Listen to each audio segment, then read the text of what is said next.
You're right. Okay. You just want to listen for us. We're still waiting for the line, but I think they're just trying to sort it out. Have you got them now? I haven't got those details in the phone. What's that? What do you need? Which property are you going to use? Who would send it? We would not send it. Right, okay, so if I don't have the pictures, here's my phone. Cool. You got it.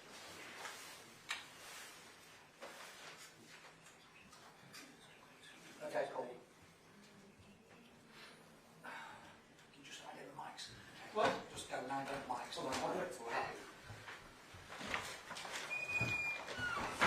One. Yep. Channel 1. That one?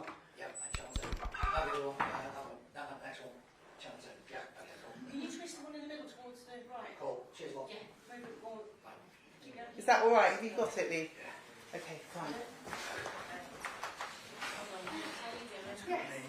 It's in. Take 2.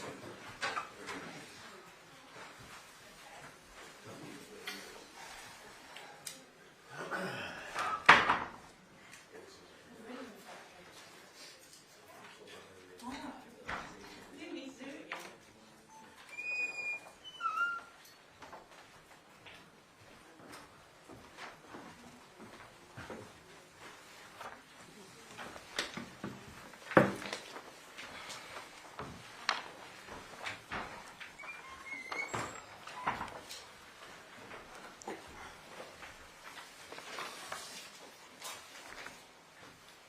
Good afternoon everyone, and thank you very much for coming today.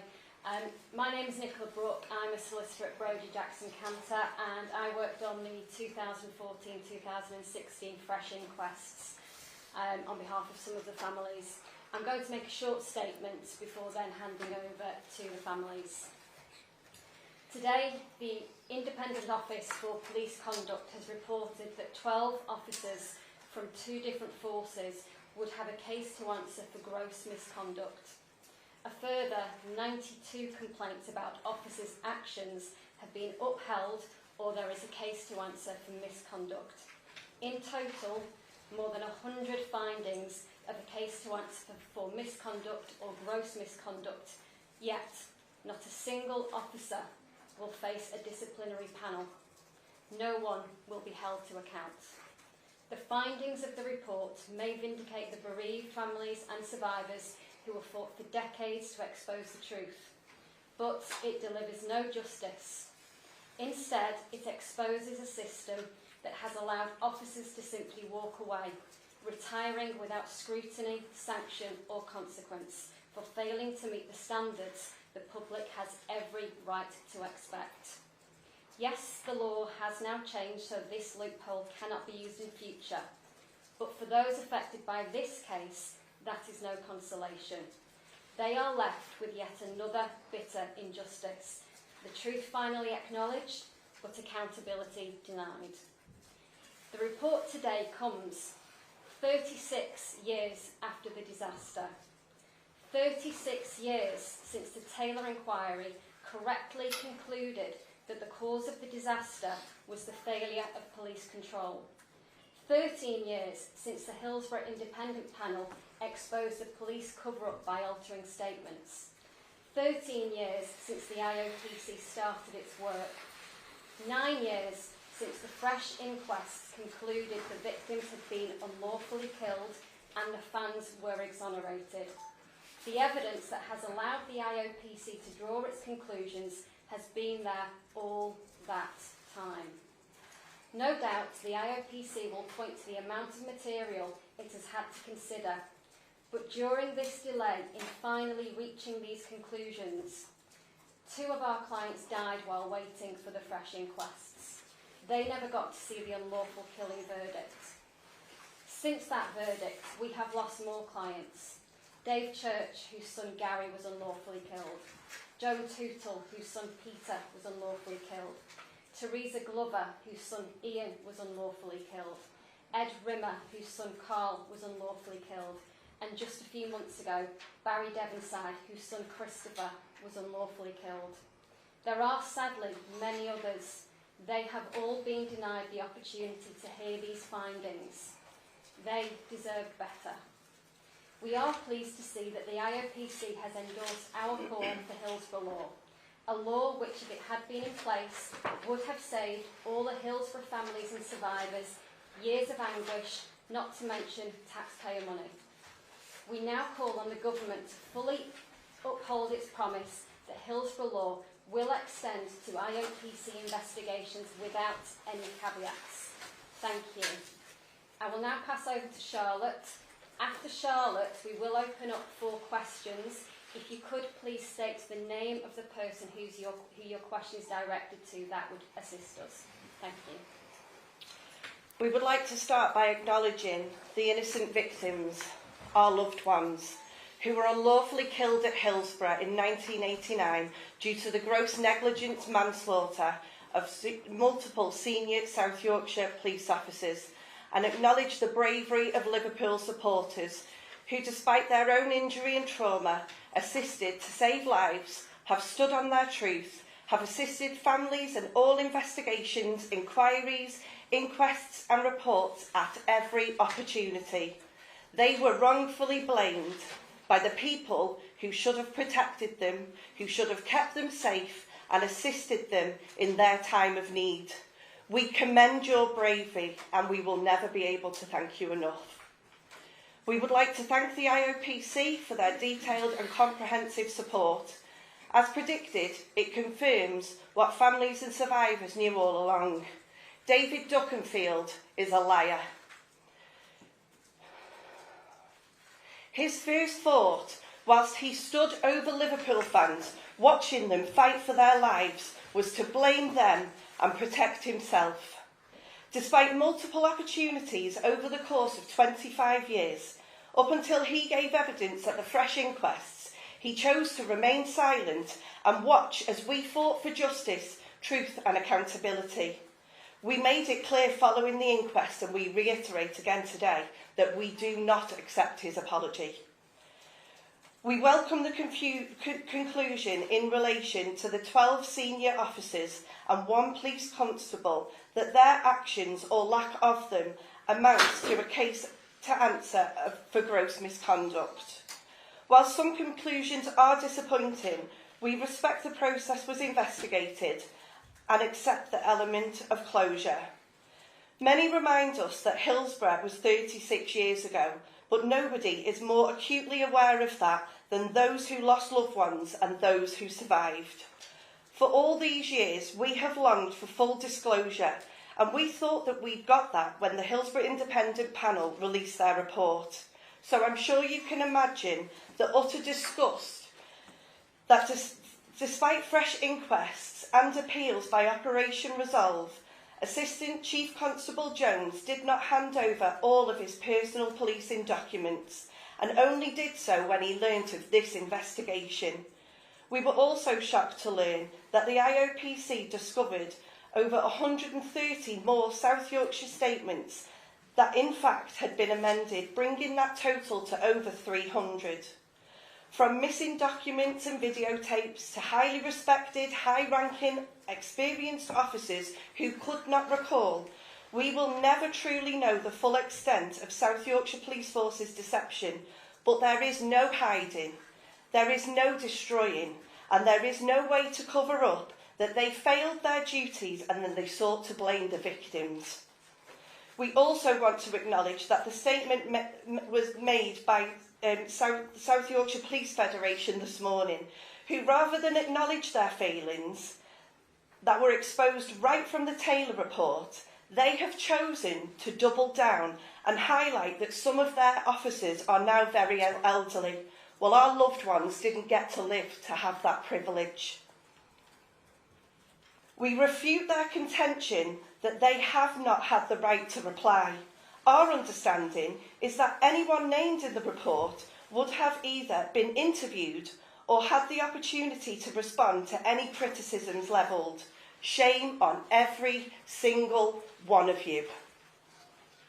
We welcome the conclusion that Norman Bettison played a direct role in seeking to brief others that South Yorkshire police officers were not to blame.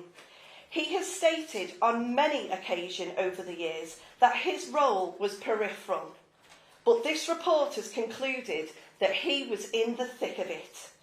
Families knew this from the moment he was appointed as Chief Constable of Merseyside, and despite protests and complaints, they were ignored. The IOPC has concluded that Norman Betterson would be liable for charges of gross misconduct had he have still been a serving officer today.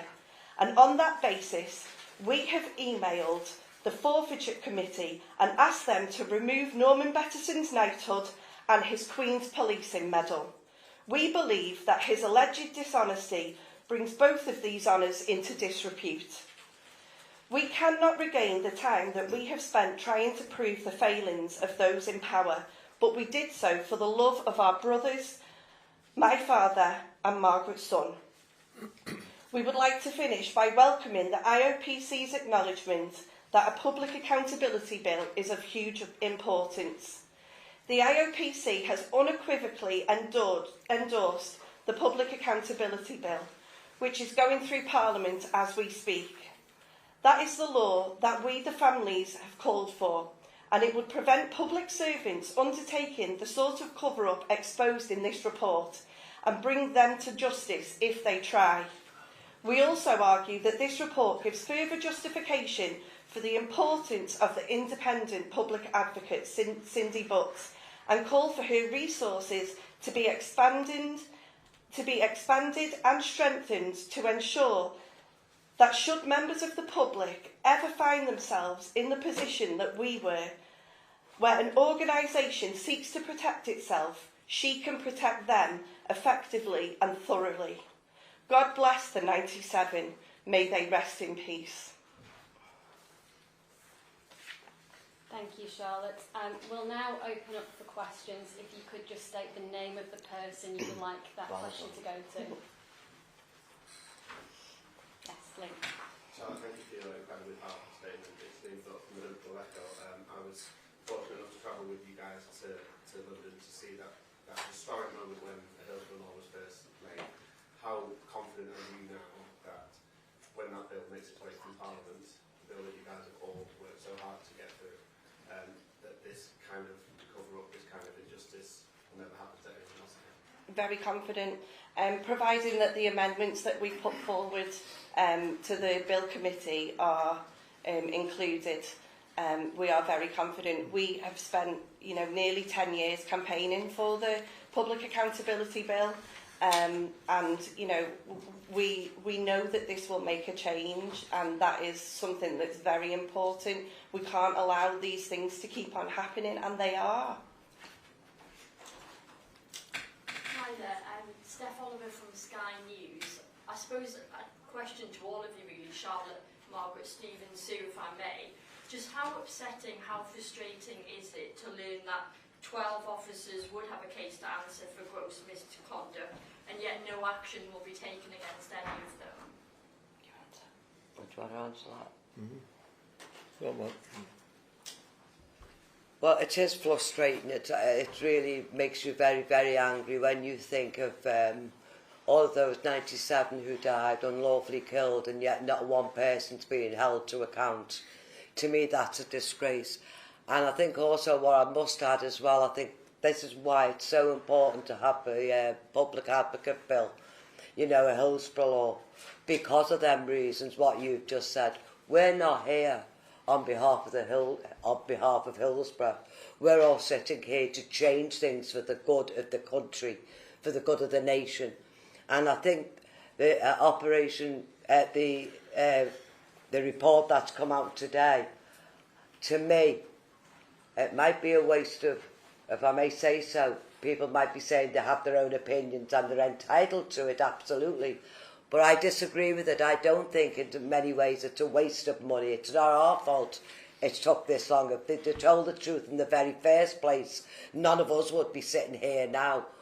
But where I find it's not a waste of money at this moment in time is it's going to change things for other people. It's not going to do nothing for the Hillsborough families. We know that and we accept that and we understand that.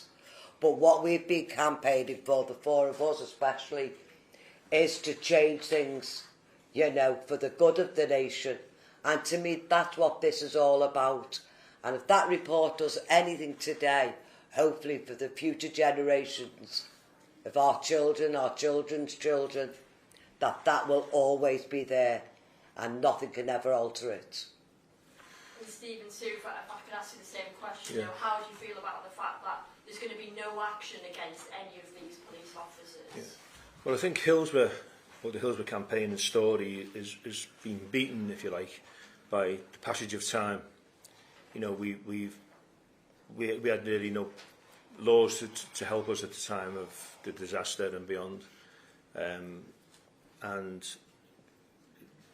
what we've been campaigning for this Hillsborough law, or public accountability bill as it is now, it surely will help in the future, as Margaret quite rightly stated. And I think today's findings from the IOPC report must surely, when people from the House of Lords, the House of Commons, look at this, ram that home. We've got to change. And as I say, I think today's report, you know, nails that. No one should be beaten by the passage of time. We should have truth, justice and accountability within at least within a person's lifetime, because we've spoke about people we've lost here. Can't happen again. Yes, it's very frustrating, but at least they've been named now, so their families can feel the shame of what went on. Sadly, for far too many families, we've lost parents, and they died tormented because they knew the extent of the cover-up. So now, let's hope some of these families feel the shame that they should. From ITM again to the four of you, if I may. You talk about the system allowing officers to walk away. Over the last 36 years, you've had to fight the establishment. What toll has that taken? Well, it's took a great toll, you know, because as was mentioned earlier on, how many families have died since Hillsborough. I mean, I can speak personally about my own. I lost my parents right after James died. And my mother did say to me at the time, the death of my grandson's going to kill me. And it did. I think the knock-on effect has affected so many people. And what we've all got to remember here as well, some of our survivors who were accused so wrongly committed suicide. They've got to be remembered as well. And that's what angers me. The knock-on effect of Hillsborough has been tremendous. I've met people even today, you know, to this day, who are still suffering so badly because they were accused. And part and parcel, and don't mind me saying this, but the media played a great role in that as well. You know, and that's what you've got to remember as well.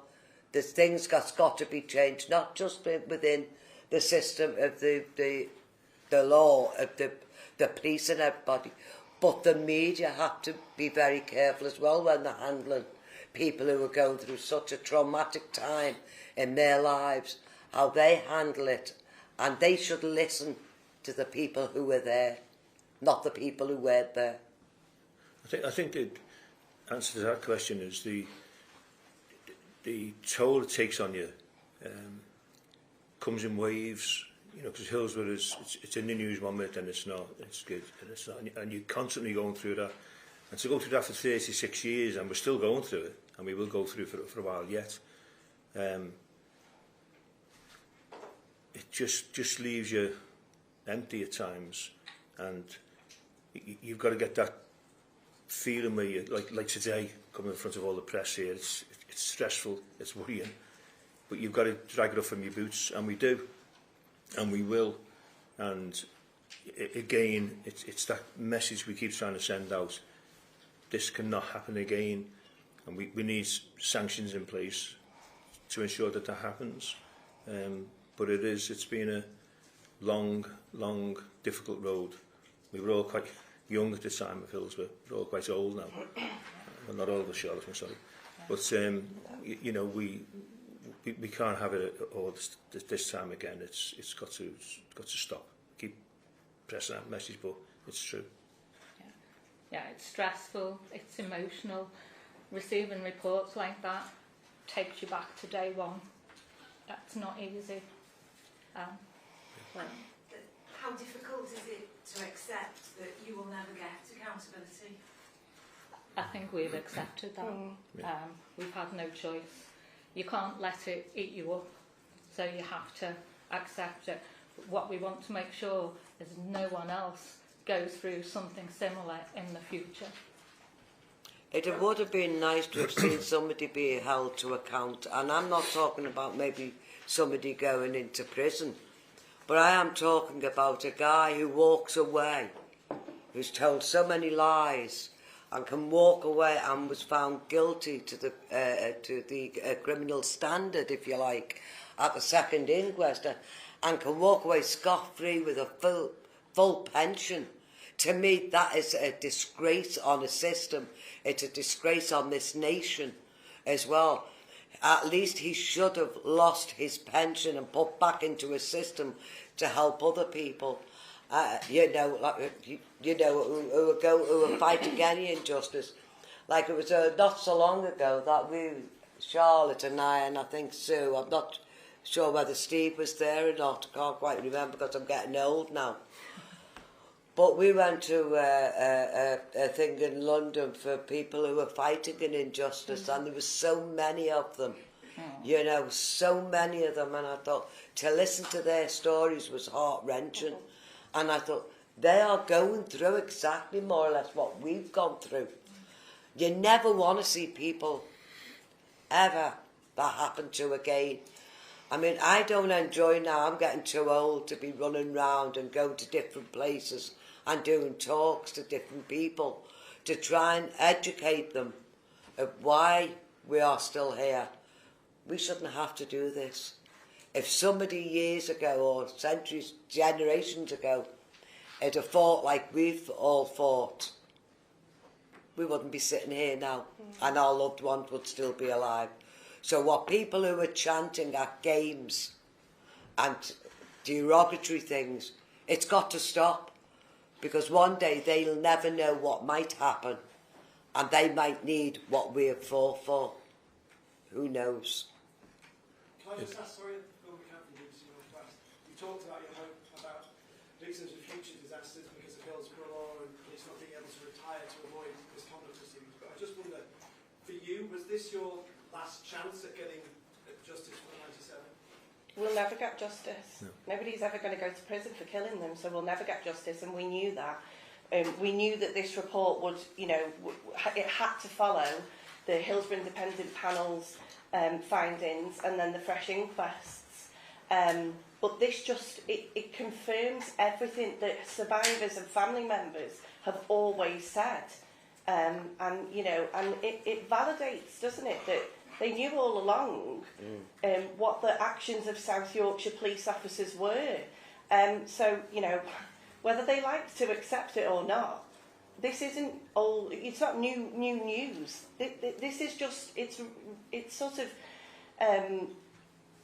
giving strength to what the Taylor report said way back, when Hillsborough had just happened. And, there's always going to be this battle where South Yorkshire police say, no, we didn't. Well, we know that they did, and there's no moving away from that now. I'd like to say also, the help seems to be given to the perpetrators and never the victims. And I think important, what's not been mentioned here, and none of us have said, is that it's got to be a level playing field. It's got to be. Every court case that we went for, we had to pay for ourselves. We had to go cap in hand. People should never have to do that. Legal aid should be for the victims. And unfortunately, the victims weren't getting any help whatsoever. But the perpetrators were getting all the funding. So when people say, well, the money at Hillsborough, the money it's cost, that's not our fault. No. That's the system's fault. And that's where it needs to be changed. And it's got to be a level playing field and a fair and just and proper. So, one more about Norman Better, you mentioned the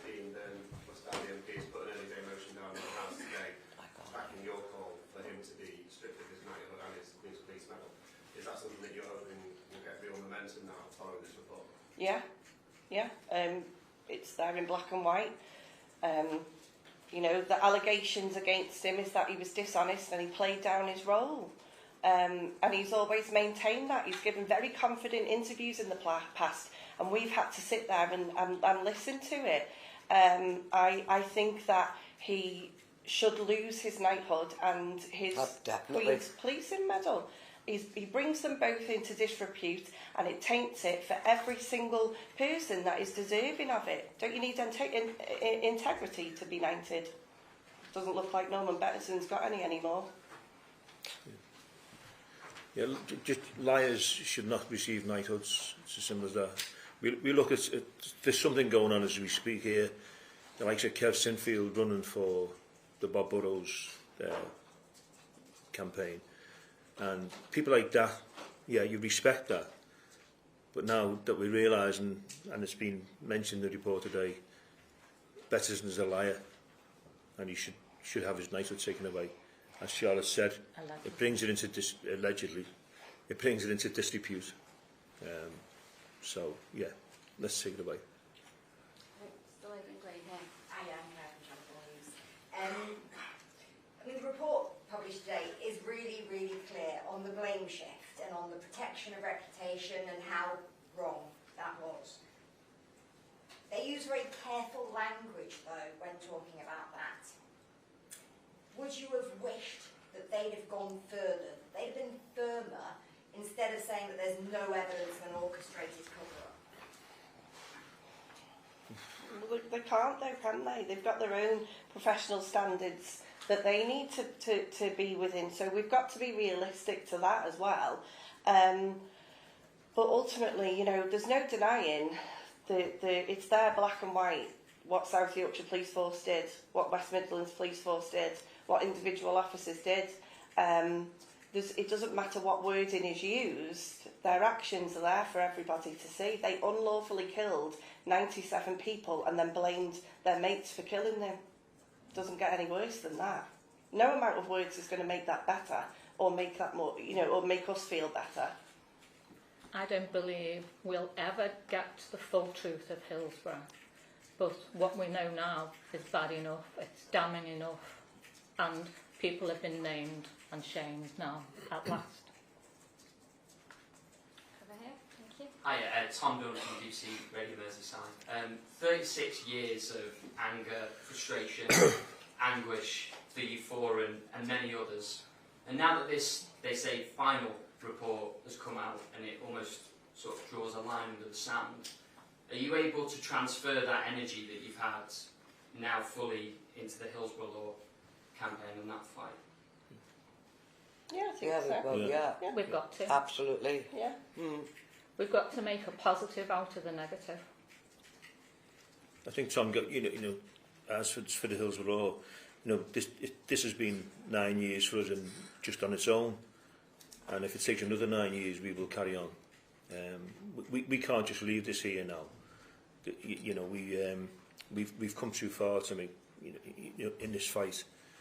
We've got to make things better, and we believe, as us four, and I'm sure a lot of other families do, it will be better. And yeah, but it's no use starting a job, is it, and then not finishing it properly, is the way I look at it. And we've started something, not just us, but obviously with the good help of other people and good people behind us. So, and I always say, you've got to see a good job through, and we won't be happy until this is, you know, all through. And obviously then we know our 97 never died in vain. They've changed an awful lot at the moment anyway. You know, if you look at supporters, the way they're treated now, they're treated a lot better, and that's because of the 97 who died. You know, fans have a choice now of either sitting or standing. Didn't have that choice years ago because they couldn't afford to be able to pay for seats. But now they have that choice because of them 97. So much good has been done out the 97. And this will hopefully be the final hurdle. And then maybe we as families, especially me at my age, will have some peace and be able to enjoy the rest of my days knowing them 97. Don't forget, this is not about us. We're doing this for the 97. We're going to... I always say now I feel as if we and other people, not just us, behind us, we're like their disciples. We're doing this on behalf of them for other people, because I know that's what them 97 would want. It's simple as that.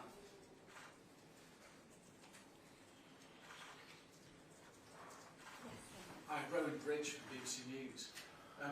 It's about a third of the complaints were upheld.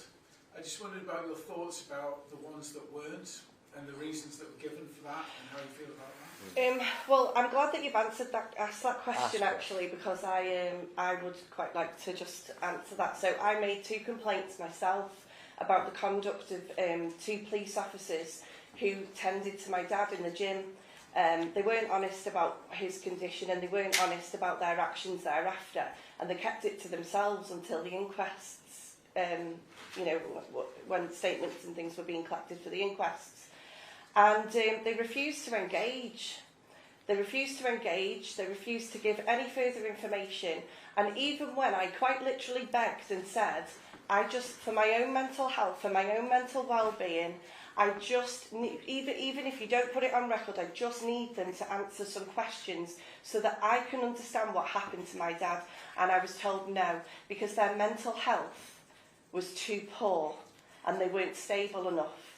But nobody throughout this process has ever given a damn about my mental health and the impact that that has had on me. And even the complaints that I made to the IOPC for this report, those 2 police officers were never told that I made those complaints to preserve their mental well-being. Hopefully they know now. Could you just say on that point, one of the ones that jumped out to me was, where was David Duckenfield? I think it was the Robinson families asked the question, and that was upheld. But how, in all this Hillsborough disaster, did we not know where David Duckenfield was? I mean, he was the match commander, he was a new match commander. I'm sure all the lads under his watch were careful when he walked down the corner and, you know, where's the new boss, you've got to impress him, etc, etc. But still to this day, we don't know where was David Duckenfield. He knows where he was. So, I think... Well, he was the invisible man, wasn't he? Yeah. I think there may be a few police officers who are around retirement age now, who were on duty that day, who may like to get it off their chest before they pass away, and they may tell their truth about their experience of Hillsborough, of how many of them were told to go out and take photographs of beer cans that they could find, that sort of thing. We may get a little bit more towards the truth of Hillsborough, but some of those will probably believe their lies by now. And so some will happily go to their death without ever wanting peace. But hopefully some do want a bit of peace, and they'll turn whistleblowers, and Hillsborough law will protect whistleblowers. And I think that also sort of jumps at you for the culture that was in the South Yorkshire Police at the time. And sadly, you know, it's still in the police force. We've seen a documentary not so long ago about the Met, you know, the culture there. So there's still these things going on in the police force, and the whistleblowing policy, if it's tightened up, hopefully will help to that. But the culture in the police has got to change as well. They haven't, in my opinion, but they need to take some sort of better responsibility for what's been going on. Well, also, Steve, also as well, you should not have police investigating the police like. You know, that was absolutely wrong as well. That wasn't completely independent, was it? No. You know, the West Midlands investigating the South Yorkshire Police, to me, that's another thing that needs to be looked into. That should never happen, ever. No. Yeah. Well, that's it, you know, the West Midlands Police have been mentioned anyway, so... Yeah. Sue, just following on from what you said about the officers, if any of them were to come forward, would you accept a sit down with them, theoretically, if they were to come and admit the wrong that they have? Yeah. Yeah. Yeah. And we'd be open-minded too. Yes, of course we would. Yeah, we just want to right the wrongs of the past. Yeah. Well, Tom, I remember during the Hillsborough inquests, a police officer made a complaint about myself, saying he'd seen me on the telly and I was giving the police down the banks, you know. So he asked for a meeting with me, with his solicitors, with his, I think his Fed rep and his wife. And when I agreed, he wouldn't see me with my legal representative. But I said to him, no, I'll go and meet him. I've got nothing to be scared of. So we went and met the man, and we had a good discussion. And he said I was constantly, you know, harassing the police on the TV and in the papers. And I said, well, that's what I'm doing because we're trying to find the truth, etc., etc. And we had a good conversation. And he accepted, you know, my point, because I wasn't aiming at younger policemen on the day. We've always sort of started at the top and worked our way down and see where it's landed. And the meeting went on quite a bit longer than that. But I think he and I found it quite cathartic that we'd had that conversation. And I'll keep that privately, but it was a good thing to do. And we're always open to that. I'd meet anyone. You know, I'd love to meet David Duckenfield, for example, because you know we had prepared statements for if he was found guilty, he wasn't, and I never got to read that statement to him. And I'd love to have done, but I'm still willing to do it, as I'm sure. So there was a police officer that found my dad on the pitch and tried to resuscitate him, got him help. I'm still in contact with him now. I've been in contact with him since the inquests. I'm very grateful to him, very grateful for the help that he gave my dad. And he's a good man. You know, he didn't do anything wrong on the day, and he was always honest about his actions, you know, following the disaster. So I think we're all, you know, I don't think it's that, you know, we don't hate anybody. I just think it's that, you know, it's the lies, it's the, you know, no, we didn't do that. You did. We can see that you did. The CCTV footage that you did, and you know, it's the disrespect and the lack of honesty. When you know you're talking about 97 people that died, it's that burns really deep. I know you mentioned it before, I know, but I just wondered when earlier on you saw that statement put out by South Yorkshire Police Fed, what your gut reaction was. That's why I was so anxious when I came in, because I was furious. The disrespect that they have for us, that the South Yorkshire Police Federation have for us, is deplorable, and it's uncalled for and unwarranted. I worry for the young police officers there. Yeah. It does nothing for their morale to hear that attitude still going on today. It goes back to the day, doesn't it, though, for when all the lies started, when they all started backing each other up. Who'll ever forget Paul Middup being interviewed outside Hillsborough? You know, it was, again, the judgmental attitude of him. He was the same when he gave evidence at the Warrington inquests. His attitude hadn't changed. Excuse me. And I think it's very nice when they turn round and say, you know, some of them now, the officers are old and some have died. I was so angry, and I thought, my son only got to 18. A lot of the families have died. How lucky are they to die in their own home, not traumatised like we all were? How lucky were they to reach the age? I'd say that we had children who died at Hillsborough, 10 years of age, the youngest. How lucky are they to have got past that age, to past 18, to past 19?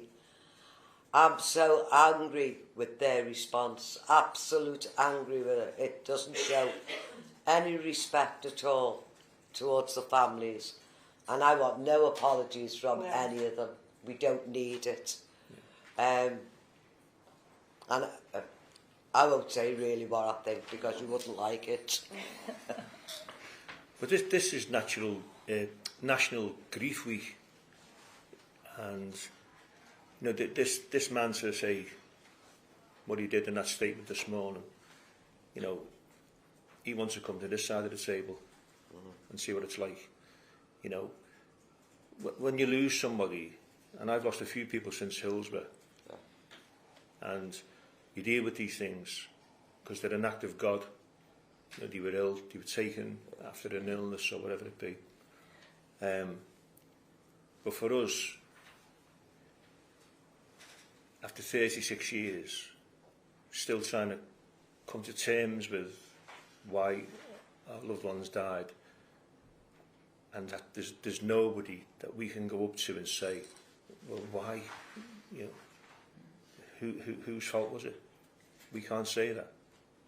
So our grief has been continuous and will continue to be continuous for the rest of our lives. It'll never go away. But the other people we've lost at times, we've learned to cope with it because that's what we do. We're human. And this guy today, you know, he wants to take that back. There needs to be a culture change throughout all these big organisations, but especially the police. And it needs to be led from the very top. And if the top aren't willing to change, like that person from the Fed, then they need to leave. Because there's no room, and it will do nothing for morale lower down, and things will never change. It's got to be led from the very top.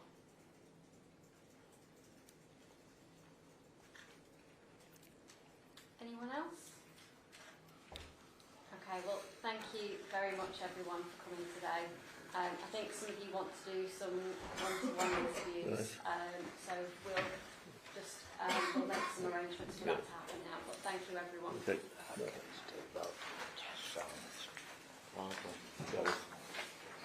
Thank you. Thank you. Okay. Got to do offers now.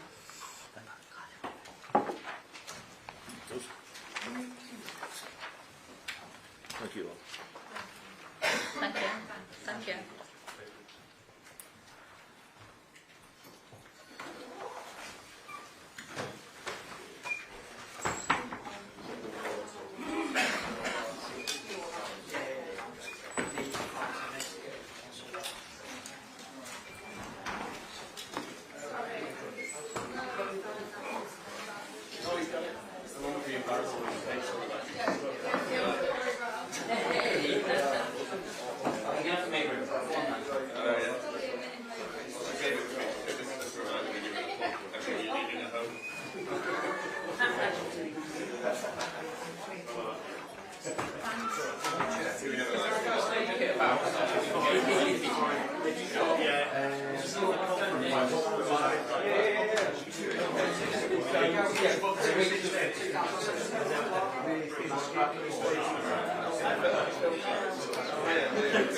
He's dying before